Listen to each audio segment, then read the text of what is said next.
કે જેમ જેમ પ્રભુના બળે ખરેખર અંતરથી જીવતા રહીશો, જેમ જેમ એના ગમતામાં જ વર્તવાનો દ્રઢ ઠરાવ કરશો, જેમ જેમ એની ખાનદાનીનો અને ખમીરતાનો જેમ જેમ વિચાર કરશો, તેમ તેમ તમારી સાધના નૈવત થતી જાય.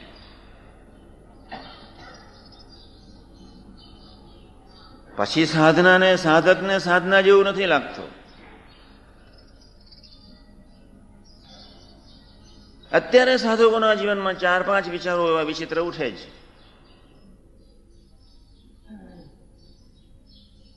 પહેલો વિચાર એ ઉઠે કે આપનાથી આ થશે? અબજો વર્ષથી માનવીના કોઈક હેવા છે, પોતાના જ બળે જીવવાના એક નાલાયક હેવાને લઈને માનવી બિચારો ખૂબ દુઃખી છે. અને તમે મારી કેટલી કથા વાર્તા ઉભરાટની શિબિરમાં ઘણી વખત સાંભળી છે જ.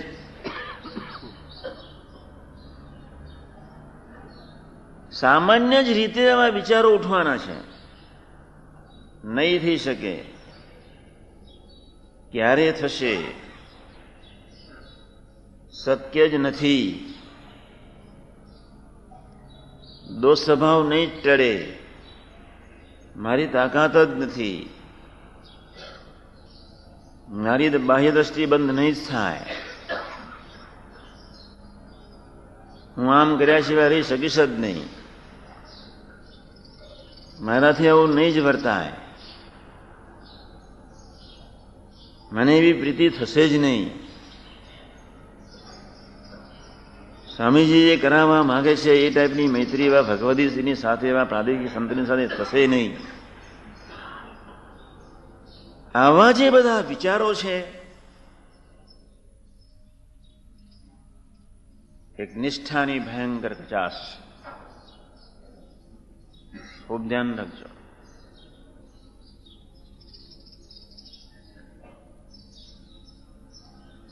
હું સંતોને ખૂબ કહું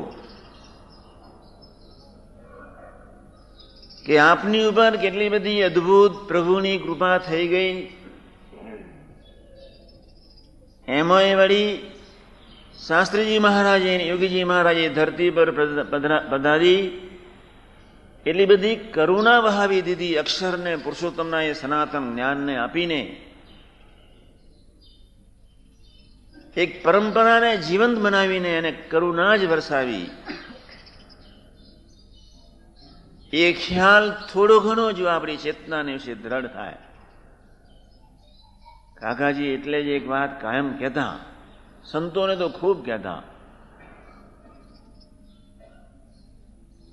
કોણ મિલા હે એ શબ્દ કાકાજીના મુખથી નીકળે જ.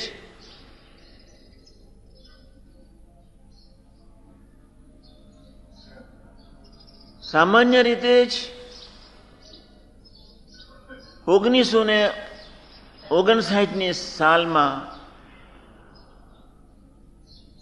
એક યુવક આનંદના મંદિરમાં કાકાજીની સાથે ખાનગીમાં બેઠો. 30 મિનિટ સુધી કાકાજી એની વાત સાંભળી. 30 મિનિટ સુધી કાકાજી કાંઈ બોલ્યા નહીં. એક લીટી બોલ્યા,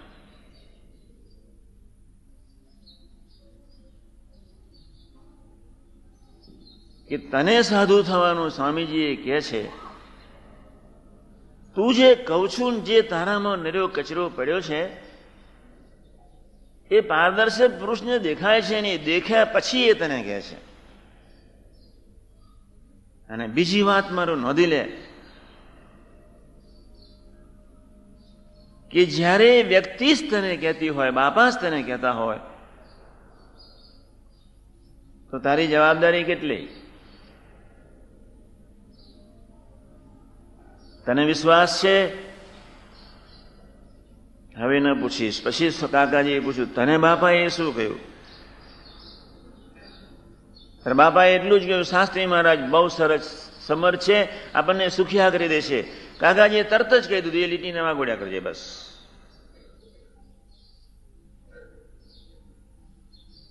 આટલી એક જ લીટીને વાગોળજે, એ નિશાન બનાવીને જીવજે.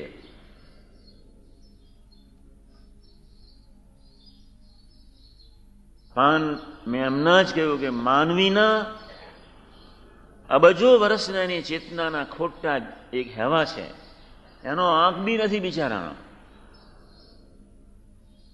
પોતાના જ બળથી ને પોતાની જ બુદ્ધિથી જીવવાના બે નાલાયક દુર્ગણોને લઈને, એ કુટેવોને લઈને વ્યક્તિના જીવનમાં જે બળ પ્રગટ થવું જોઈએ એ પ્રગટ થતું નથી. સયાજીરાવ ગાયકવાડના દીકરાને ખબર છે કે મારો બાપ બહુ સમર્થ છે, મારા બાપની પાસે તો સોનાના ઘરેના નહીં, સોનાના કમાડની સોનાની તોપો છે.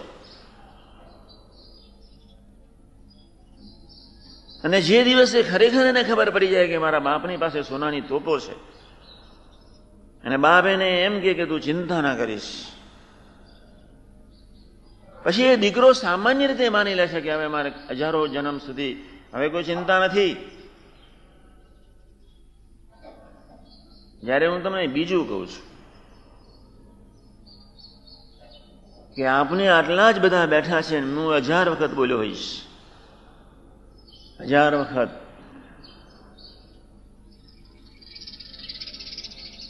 પણ તમને એ વાતનો આજે બી વિશ્વાસ સંપૂર્ણ નથી જ. ભગવાન સ્વામિનારાયણની વરદાનની વાતો હું 1000 કરતા ને વધારે બોલ્યો હોઈશ. કરોડ વિશીનું દુઃખ મને આવો, મારા હરિભક્તને નહીં. તમે વિચાર કરજો. હું બોલ્યો છું પ્રભુનું વાક્ય. રામાનંદ સ્વામી પાસે શું માંગ્યું?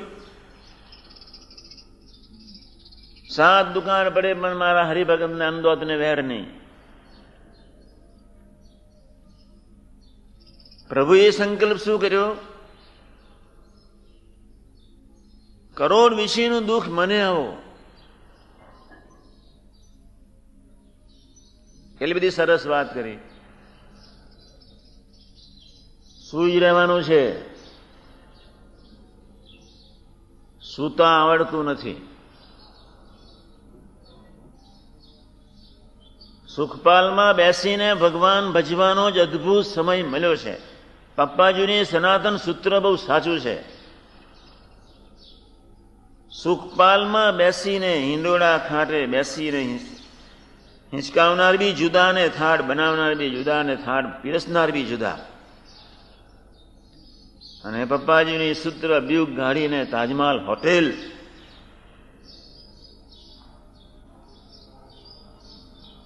એવી બધા જ પ્રકારની સાનુકૂળતા સાથે ભગવાન આપણને ભગવાન બજાવે. ભગવાન સ્વામિનારાયણનો એ સંકલ્પ છે.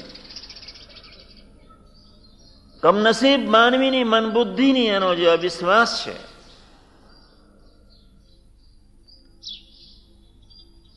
જેમ જેમ તમે જીવન જીવતા જશો તેમ તેમ એક યુદ્ધ શરૂ થવાનું.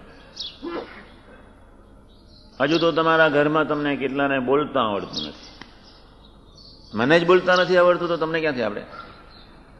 હું સુધરું ને તમે સુધરો. મને બી ખબર છે કે મારે તમને બધાને બળદિયા નહીં કહેવા જોઈએ, અને હું તમને બળદિયા કહીશ એટલે તમે બીજાને બળદિયા કયા વગર રહેવાના નથી, મને ખાતરી છે.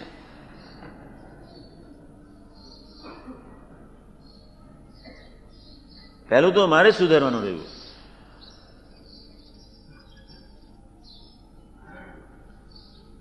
જેટલું પુણ્ય કરીએ છીએ એટલું વાપરી નાખીએ છીએ નહીં, ડેબિટમાં જઈએ છીએ. નોંધી લેજો ડાયરી. આજે હું એક વાત તમને એ કરવા આવ્યો છું. તમારું દર્શનનું પુણ્ય, તમારી સેવાનું પુણ્ય, તમારું ભજનનું પુણ્ય નિરંતર તમારી ચેતનાની તિજોરીમાં જમા થવું જોઈએ. નિરંતર.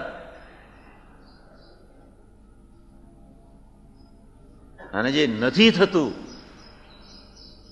અને એ સાથી નથી થતું એ આપણે બધા એ અંતરથી વિચારી લેવાની જરૂર છે. ગુણાદાનસાની વાતમાં લખ્યું, આ સાધુના દર્શન જ એવા છે કરોડો જન્મના પાપ ભરી જાય. આ સાધુના દર્શન જ એવા છે કે બીજું જોવાનું દિલ ન થાય. આ સાધુના દર્શન પછી બીજી કોઈ સાધના નથી, પૂર્ણાહુતિ છે.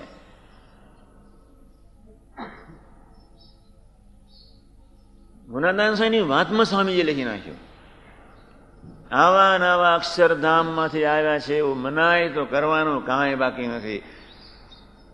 ઘારીને દૂધપાક જ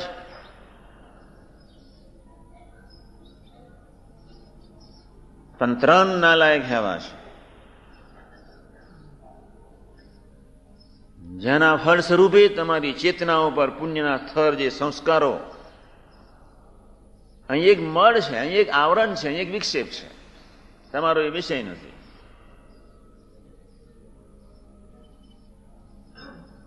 અથવા એનો બીજો અર્થ અહીં નરો કચરો છે, ગંદકી છે. અથવા એનો ત્રીજો અર્થ કહેવાય ગુણના પાસ છે, રજોગુણ, તમોગુણ ને સત્વગુણ ના અહીં પાસ છે. ભલે રહ્યા એની રીતે જેવા છીએ એવા પ્રભુના છીએ. શાસ્ત્રીજી મહારાજની પાસે એક સાધુ રડતો રડતો પહોંચી ગયો.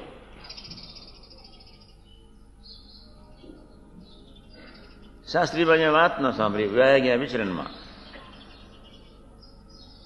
હું સાચી વાત કરું છું.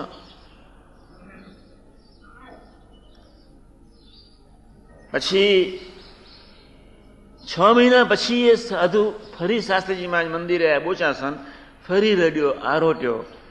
શાસ્ત્રી મહારાજ કે શું તકલીફ છે? મને કામાદિક દોષના સંકલ્પ બહુ નડે છે. શાસ્ત્રી મહારાજ બહુ